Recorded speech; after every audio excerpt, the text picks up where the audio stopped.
Good afternoon. Very happy to have all of you on board for this very interesting and I think exciting session. My name is Björn Zapfer from the European Climate Infrastructure and Environment Executive Agency, in short CINEA. And as most of you will already know, CINEA manages a wealth of programs which is supporting the European Green Deal. And among those, in particular, also the LIFE program. And in this very particular context, I'm very happy to welcome all of you to this, as I've already said, interesting and as I think also very exciting session. Because this session, it will shed a light on the essential role that cities and municipalities are playing to really achieve the ambitious objective of exactly the European Green Deal, and in particular also to mobilize the significant amount of investments which is actually needed for the European clean energy transition. And the session will also, in this context, investigate and also clarify how the recently set up European City Facility supports these endeavors. I have to say, I think in this context, we have an excellent lineup of speakers who will address these issues from different perspectives. What do we intend to do during the next around 45 minutes? You will hear, first of all, a little bit about, or even being more than a little bit about the policy background of the initiative, but also about the objective and the status of the European City Facility before we then start to have a panel of dedicated speakers discussing relevant issues in this context. I will introduce, when it comes to the slots, the speakers a lot more in detail. Now, but without further ado, I would like to hand over to Claudia Canevari, who will provide details on the relevant policy framework of the initiative. Claudia is head of the Energy Efficiency Unit of DG Energy in the European Commission. Claudia, the floor is yours. Thank you very much, Björn, and good afternoon, ladies and gentlemen. I'm really happy to be here and to have you all around this virtual table. So I just would like indeed, as Björn said, to give you a little bit of a background of where this European City Facility originates. And of course, the global context is the European Green Deal, which is the main priority of the current Commission, together with the recovery. And this is, in fact, not only a plan to address climate change, but it is a real growth strategy that aims at growing in a sustainable way, in a way that doesn't leave anyone behind.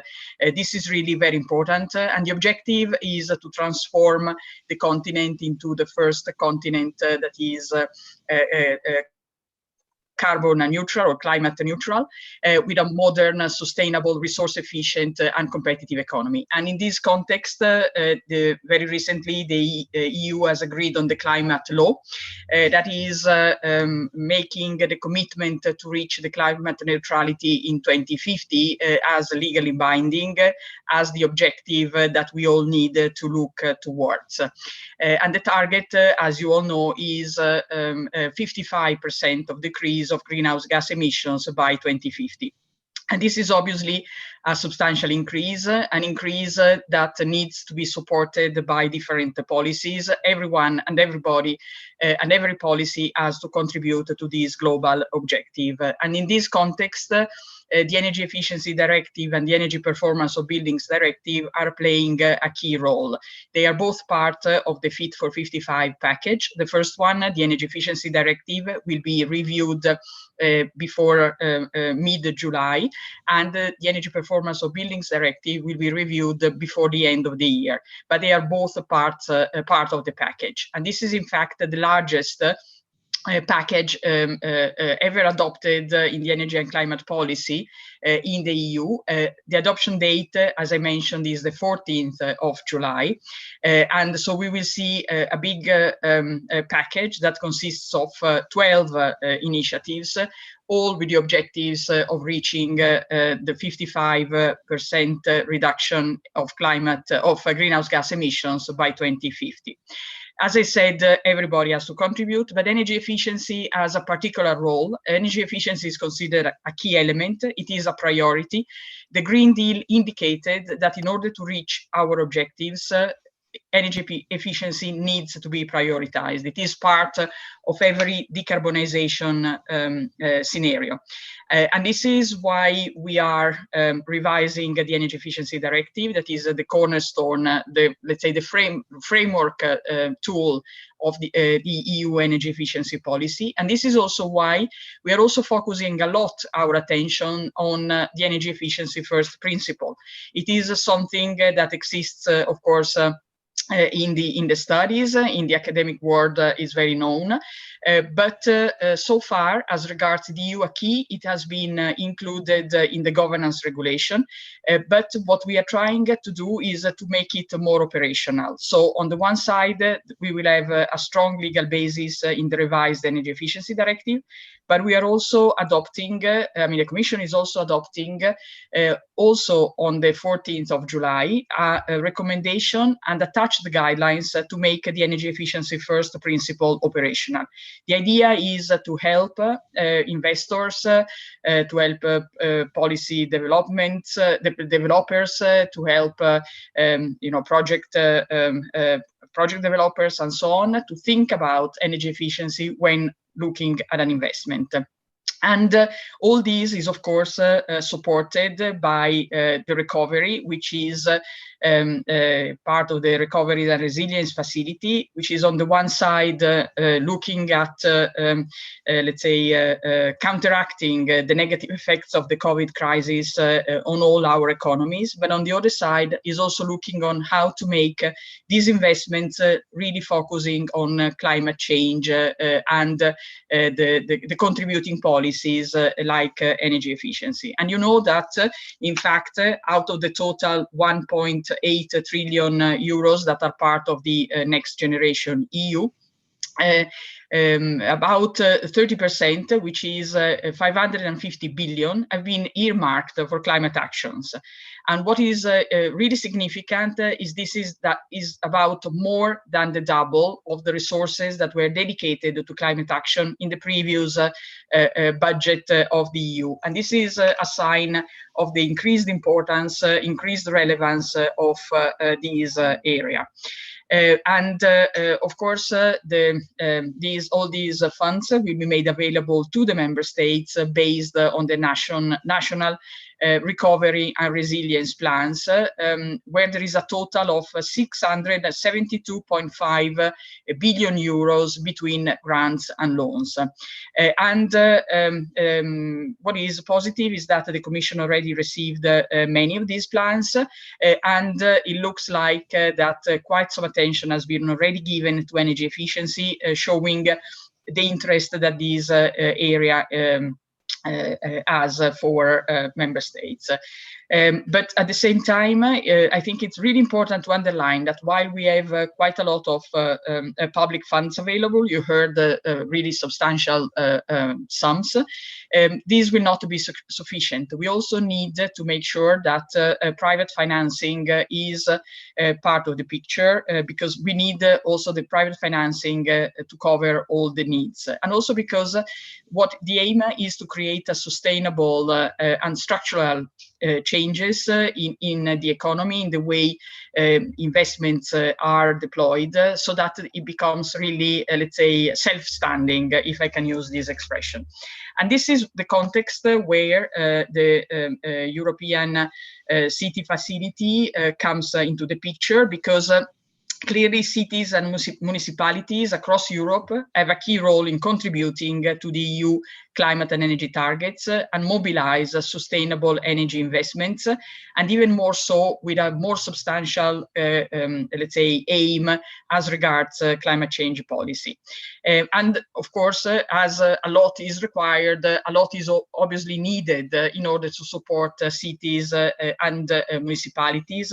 We need to make sure that they have significant projects pipelines, that this happens across Europe, Europe. And of course, we need to make sure that cities and municipalities are supported in their efforts in this respect.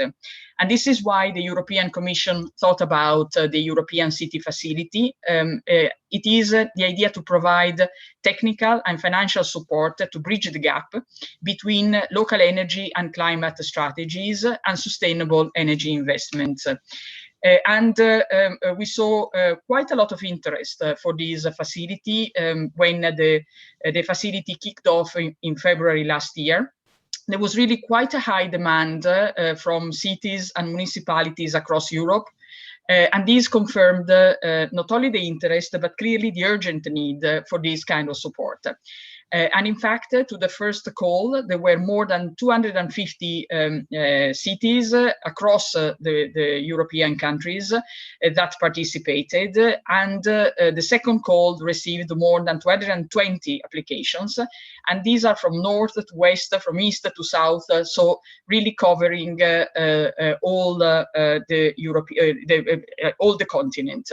And clearly, this demonstrates a big interest, but also demonstrates the fact that the cities are really ready to contribute to the clean energy transition, that they see the advantages that this could bring for their developments, and therefore they are proposing really innovative concepts on how finance could be used in order to support renewable energy infrastructures, decarbonized heating and cooling networks, sustainable mobility, and clearly a big focus is given to building renovations of buildings. And I should also, before concluding, I should also recall that also the Clean Energy Transition sub-program that we have in the LIFE program will also complement the work that is being done in relation to the clean energy,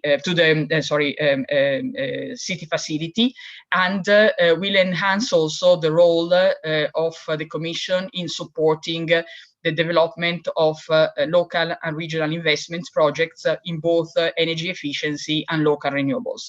And with that, I wish all of us a very interesting session, and I give the floor back to Bjorn. Many thanks. Well, thank you very much, Claudia, for setting the scene. I think that was very interesting, and I think also very valuable, because it gives a clear picture on why the role of the European City Facility cannot be underestimated. So, in other words, why they are spots on, and there is so much interest from different sides on the European City Facility and what it will actually delivering after a very good kickoff in the last year. With that, I will turn to Stefan Brandlik. Stefan is the Deputy Mayor of Delft in the Netherlands, where he's responsible for social affairs, sustainable development, and finance. But he's also president of the Dutch Climate Alliance and vice president of Energy Cities. And Energy Cities actually is the organization which is responsible for coordinating the European City Facility. So therefore, Stefan is in the best position, in a perfect position, to tell us about the objectives and the status of the European City Facility, and also give us a bit of thoughts from his side regarding an outlook. So where does it head towards on the basis of what has achieved so far? Stefan, would you like to take the floor? Yes, thank you. I will share my presentation first. So is this one good withdrawn? Yes, then I will go to my. So here it is. Yes, good afternoon, everybody. As I said, Stefan Brandlich, Deputy Mayor of Delft, but also indeed the President of the Dutch Climate Alliance, and that is the national network for this facility. So I will come to that a bit later. Then the city facility itself, it is designed by cities and for cities, and that is really important because we have a lot of facilities in the European Union, but they are mostly not targeted to cities themselves. They are most targeted to national countries, of course. And at the beginning, we had some objectives, what was needed to be obtained for this facility. At first, to support the activities necessary for the development of investment concepts. That goal is reached. You can use the facility mainly for staff, and that can be your own staff or external staff or others. And you can use the fund for a wide variety of possibilities, feasibility studies, engineering analysis, legal analysis, and so on. And at first, I thought this facility would not be very successful, I must admit. And I thought that because of the grant is only 60,000 euros.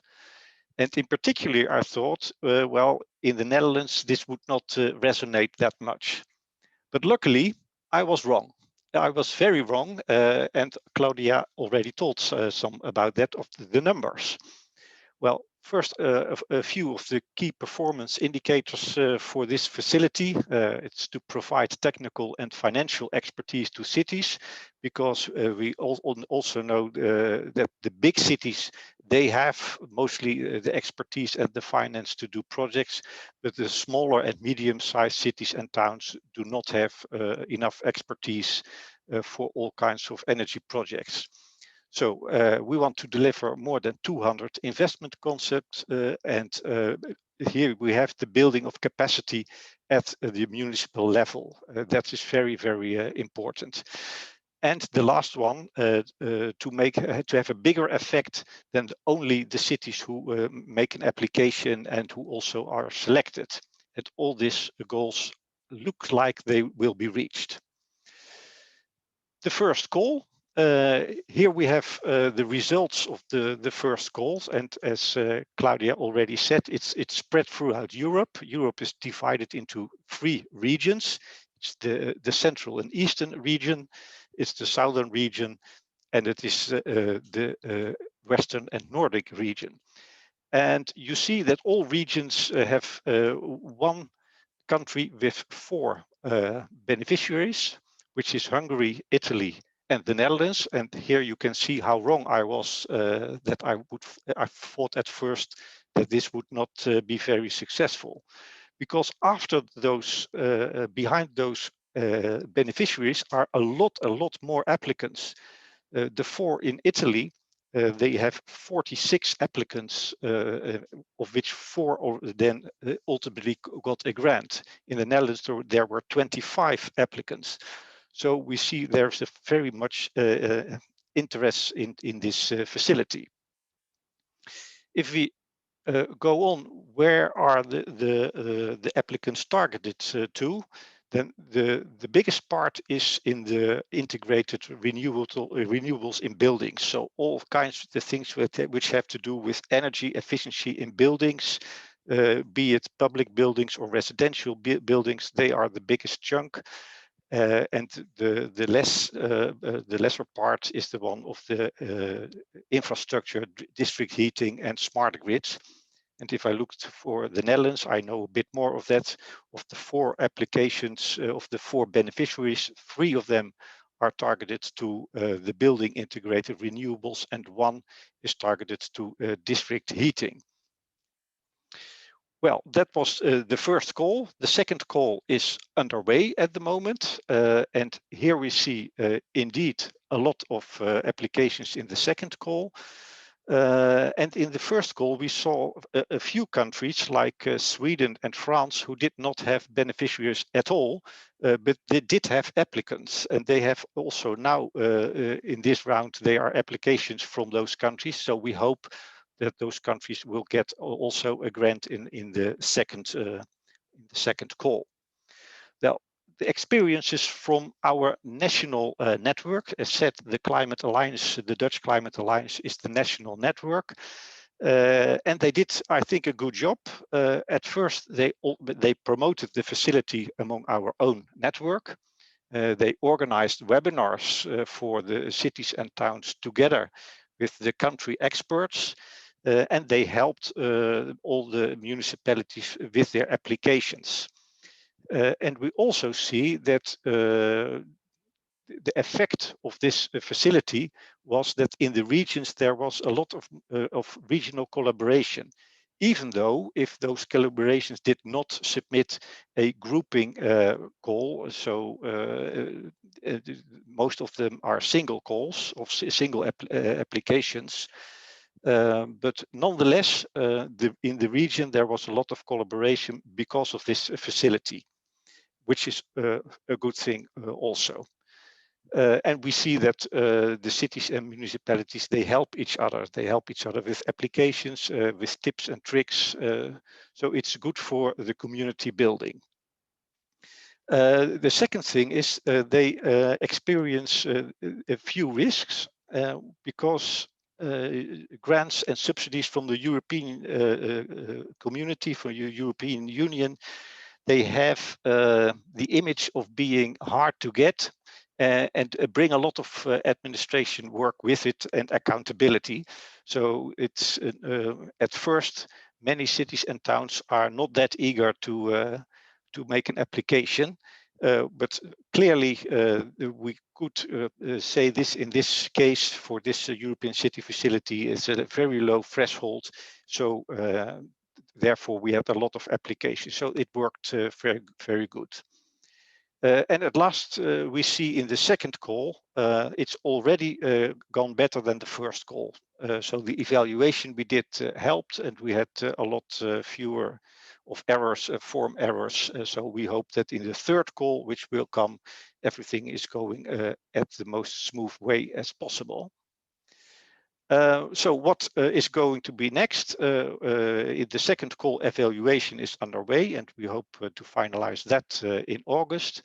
And then hopefully in late October, the third call can open.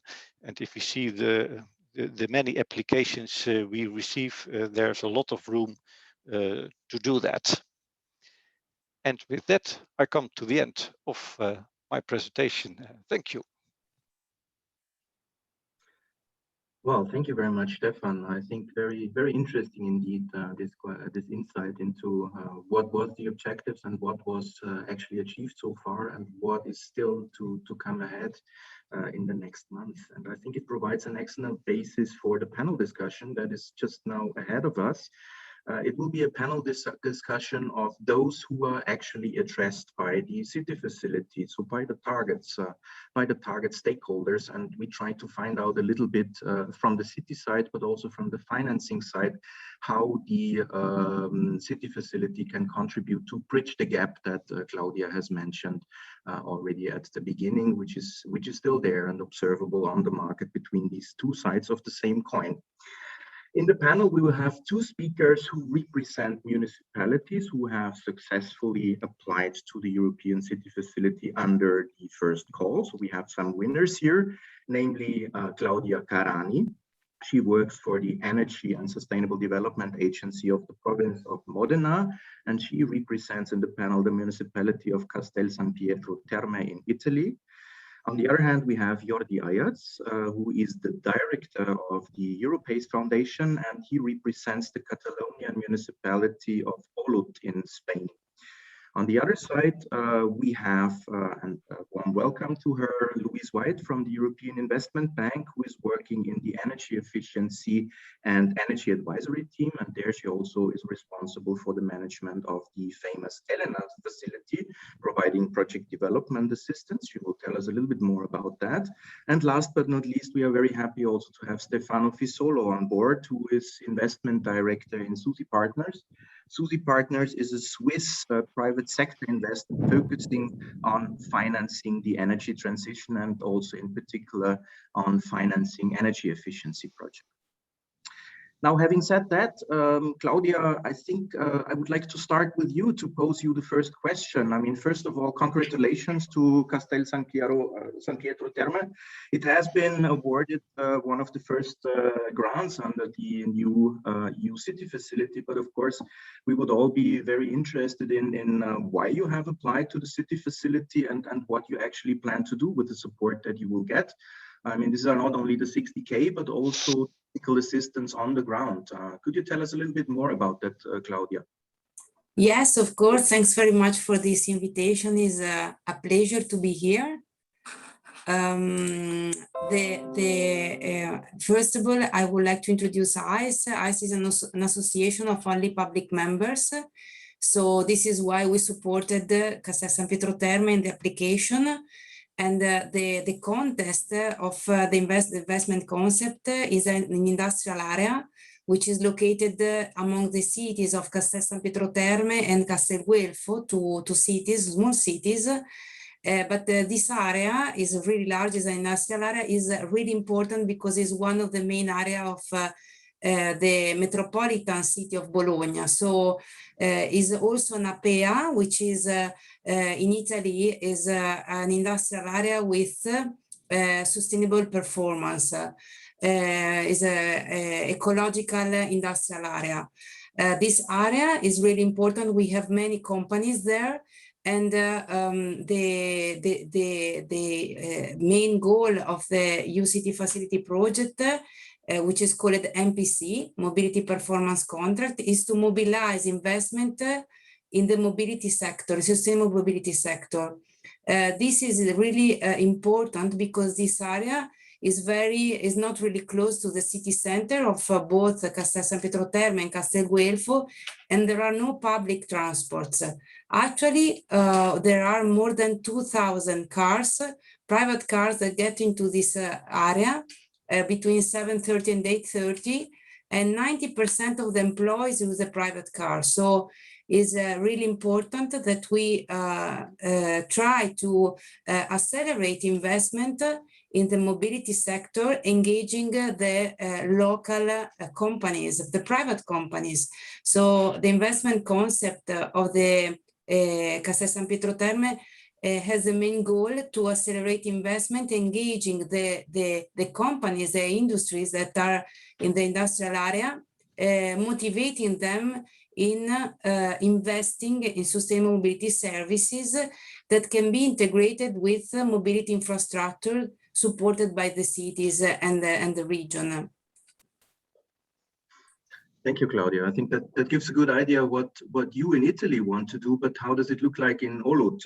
Jordi, can you tell us a little bit about what you intend to do, how your investment objectives will look like, and especially also what you will use the grant for? So why do you need the grant, the small grant, as Stefan has mentioned? Why is that useful? Sure. Thank you very much, Juan. Good afternoon to everybody, and thank you for the invitation. It's also a pleasure to participate in this webinar. Addressing to your question, our investment project is focused on the implementation of programs to boost energy efficiency and renewable energy on the building sector. The program is based on a one-stop shop model that provides holistic assistance to the homeowners during the entire retrofit process through a combination of personalized technical, administrative, and financial assistance. Also, the program acts as a facilitator, ensuring an easy and effective interaction among all the actors involved in a process. Regarding the application, our application was not the typical one because it was a joint application together with 5 other municipalities. So in total, we are 6 municipalities participating in this proposal, in this project, which is called Cidomus. Those are Olot, Banyoles, La Bisbal d'Empordà, Ripoll, Salt, and Santa Coloma de Farners. And for us, the European City Facility Program is very interesting because actually it solved the initial hesitation for the municipalities when they want to invest in innovative projects that due to the lack of knowledge on the cost benefit and the impact of the project, sometimes we have a big barrier here and they don't tend to invest in this type of innovative projects. So for us, the EUCF Facility Program was a great opportunity to start this type of projects. The grant actually will be used to complete feasibility studies to determine the impact, the resources needs, and also the cost benefit of implementing this program I mentioned before to those municipalities.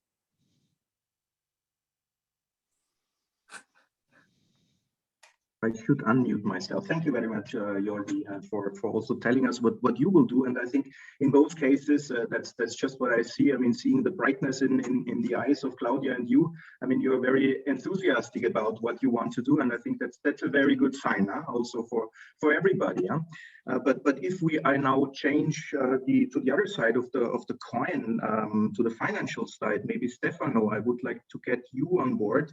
Having heard now about two very concrete municipal investment projects and also coming by yourself from the private sector, how should an investment project, in your point of view, look like to be really investable by SUSI? Or in other words, which kind of level of financial maturity would you also expect to start discussions on possible investments financing?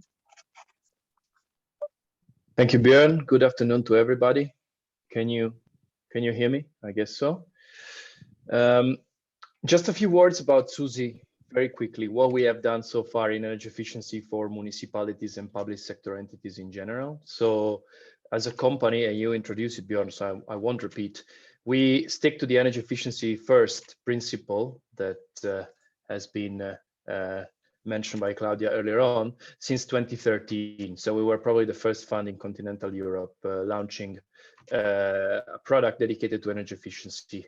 And we have invested approximately $500 million out of which in energy efficiency projects, out of which approximately 200 million has been invested with municipalities and public sector entities. Vast majority is municipalities. We're talking of more than 800 projects. So average size 200,000, which is not a surprise to anybody. Energy efficiency projects are very small, and that's one of the biggest problems for financiers. They are small, they are fragmented, and therefore they are difficult to basically be digested by banks and large financiers. We claim we know how to do it by now.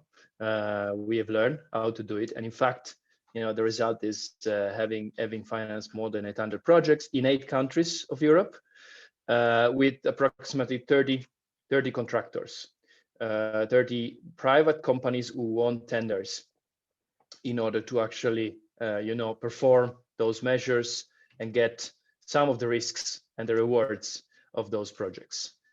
And now I'm switching to your question, and in order to answer in a practical way, I downloaded the investment concept template from the website of the European City Facility. I went through it, and I tried to put myself in the shoes of a reader, like a financier, like SUSI, and I think it's very well done. It's very complete. It tells more or less, you know, the essential and the fundamentals of the project. What is maybe missing there is something related to the contractor and to the legal framework. Well, the contractor is unknown because there will be a public tender. So first of all, would be useful to know what type of legal framework is chosen to actually decide on the contractor. Why the contractor is important? Because it's, in most of the cases, the company would get the money first by the private financiers or the banks in order to then perform the investments. And second, it would be maybe interesting to know what are the requirements, what are the wish lists that the public sector entity wants to have by the tender and by the final contractor who will be chosen. That will help probably a reader like me having a complete picture. But you know, at the end of the day, and I'll make it easy, energy efficiency projects with public sector entities can be financed by private investors like us, can be financed even if the contractor are small and medium enterprises, because in fact, among the 30 I mentioned, most of them are small and medium enterprises. And the fact that those projects are small, it's a fact. We cannot change it.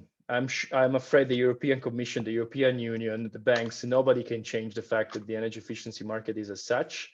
And maybe the only thing that we can change is the legal certainty around those projects. So in order not to, you know, waste time sitting on my side of the table, I try to look at awarded projects only, not the projects which are in the process of being awarded or in the process of being thought by the public sector entity, because that could mean that, you know, I will work on it for 5 years without seeing any result of it. So I tend to stick to contractors who already won tenders and speak to them rather than entering in this initial phase. But on this territory, a lot can be done in order to, put some light on the general framework and try to and the legal framework of those projects, and give the investors some sort of certainty on the timeline and the selection procedure, the public selection procedure. That's it from my side. Yeah, thank you, Stefano. I mean, if we turn to Luis, I mean, with more or less the same question, I would say. I mean, Elena provides technical support for project development. So I suppose that the projects that are coming to you are overall at a lower level of financial maturity, maybe also technical maturity. But from your point of view, still, it would be interesting. What do you see as the main barriers and pitfalls when projects are coming to you, to Elena, to get PDA support?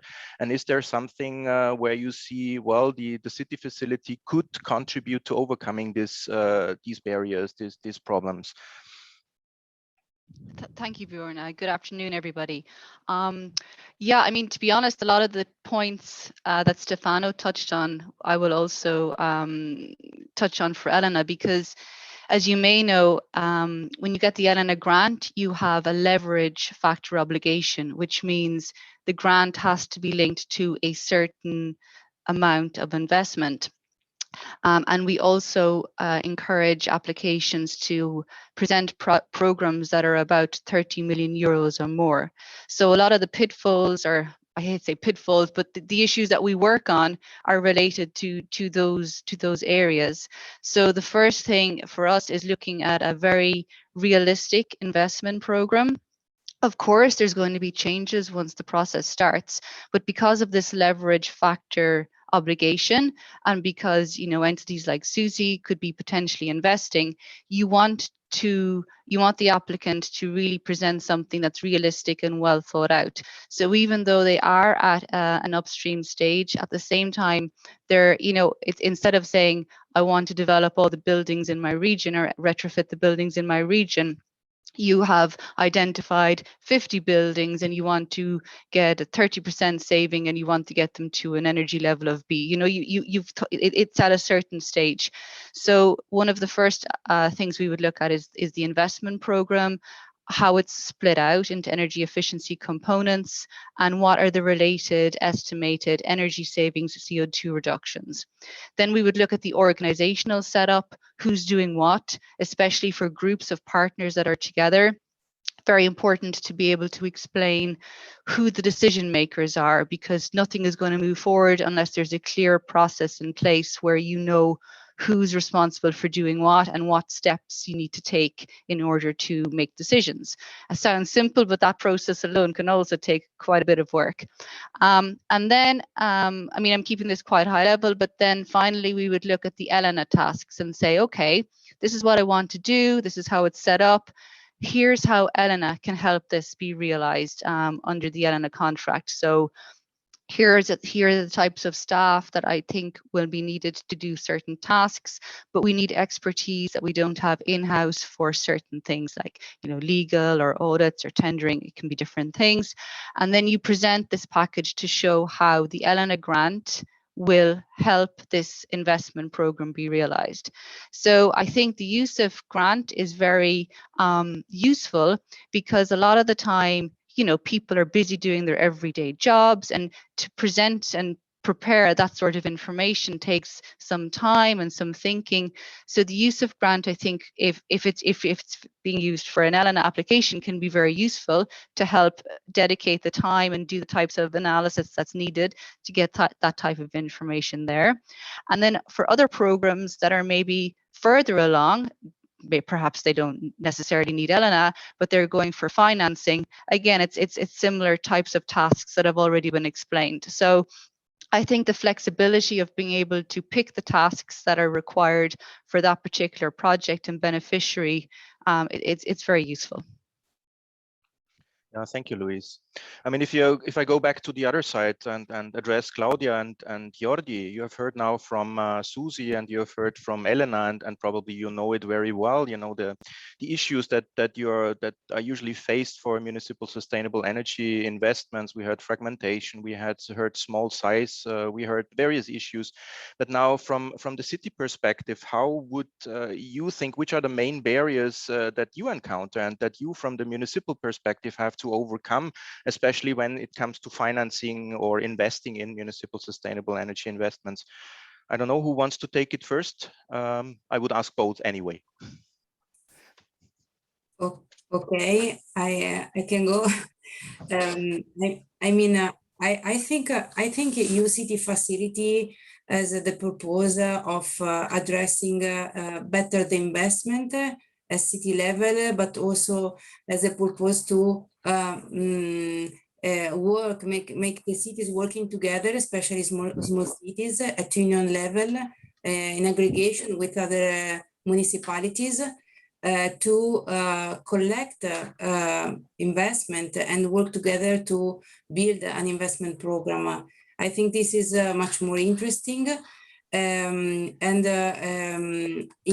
my case, in EUCF facility in Castel San Pietro Terme, the need was to mobilize investment in the mobility sector, where we don't have any other experience. So we are piloting something of innovative, that is moving the energy performance contract that is usually implemented in energy efficiency of the buildings to the mobility sector.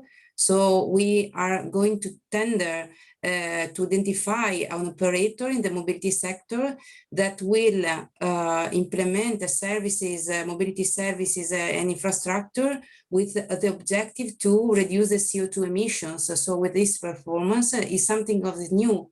So I think there are many opportunities for the EUCF facility to aggregate investment, but also to test and implement innovation in the procurement. So the barriers mainly is working together with the different municipalities, but I think the cities now have really the need to activate the local stakeholders, and I think this part is really interesting, the EUCF facility, because especially in small cities there is not so much so many investment that can be realized in the public sector. So it's important to integrate public and private investment and engage the private sector. In the last call of the EUCF facility, we supported 5 cities or 5 union of cities, and all of them were interested in the energy communities. Activate energy communities, engage the local stakeholder, mobilize investment in renewable energy, activating the citizen. So I think this is important actually for the cities to explore this kind of initiative, because they don't have the competencies, but also the energies to recruit the local stakeholder and engage them in a financing program. So what we see is that we are going to have in the future public-private investment. So, and I think we're going in this direction. Jordi, do you have something to add on that, a different view? Yeah, no, I'll try to be very quick. I think Stefano and Luis captured very well what for us is the other benefit of being part of the European City Facility, which is the application itself is very well structured. So once you want to implement the investment concept in a larger scale, you already have a very well structured proposal requesting for financing to invest on the implementation. So for us, it will be key, or for us, it's very important being part of a European City Facility, because when we are applying for financing to European sources, financing sources like Elena, Next Generation, and others, hopefully, being part of this program will provide trust and confidence to our proposal.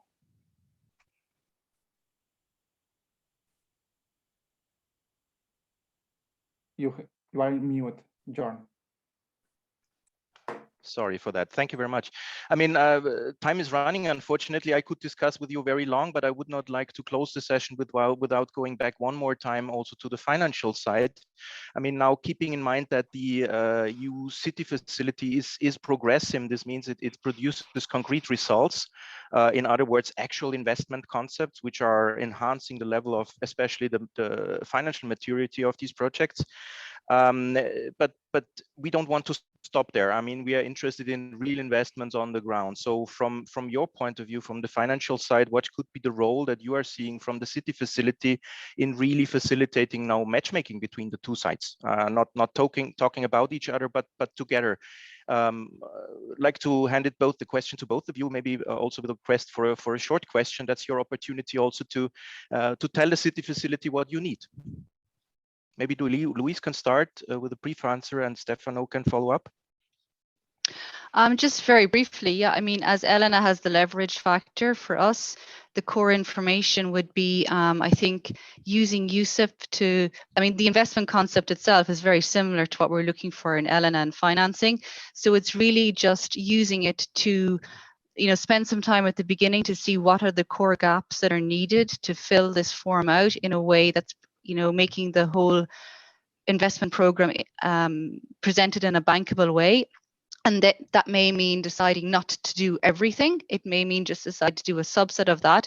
But I think looking at it in a way where it's going to be something that it makes sense from a unit cost, from a bankable perspective, and it's clearly defined, and it results in energy savings, because ultimately what we're looking for are projects that then will help us to meet the EU objectives at the end of the day. I'm trying to be brief, so they're the main points. Very good, thank you. Appreciate it. Stefano, do you have just a few bullets on that as well? In the essence of time, I would just say, make it public, the investment concept. Why not? I will be happy to read the investment concept. Normally, we don't see anything else than, you know, the contracts and the attachments to the contracts, which are usually 1,000 pages and are given to the lawyers for doing a due diligence, which usually costs a lot of money for a project that is very small. So having the possibility to look at the investment concept instead is maybe a shortcut that it's useful. And I mean, you can also think of that in a matchmaking way, right? So this is the main document that can be used to actually facilitate the private sector, both in terms of financing and in terms of applicants. I mean, that's even though, I mean, the management of the city facility is not in our hands, but this is exactly what is intended. I mean, really have at least the non-confidential parts of the investment concept really published to enable discussions already at an earlier stage. Well, I have said already, the actual achievement of significant and real investments on the ground, this is of course the ultimate objective that we are all having, and that particularly also is the objective of the European City Facility. And in this sense, I would like to thank all of you, all the speakers, all the panelists for their point of view on how this can be achieved, and also what is the potential role of the City Facility. But before closing the session, I would now just like to hand over to Claudia Canevari once again for any final remarks from the side of the European Commission. Claudia, are you with us?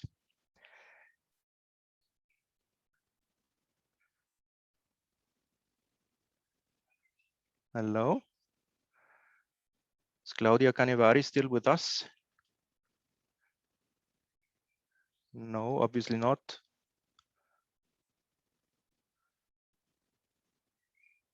Margot, are you still there? Would you like also to take over, as we have a few final thoughts about the session?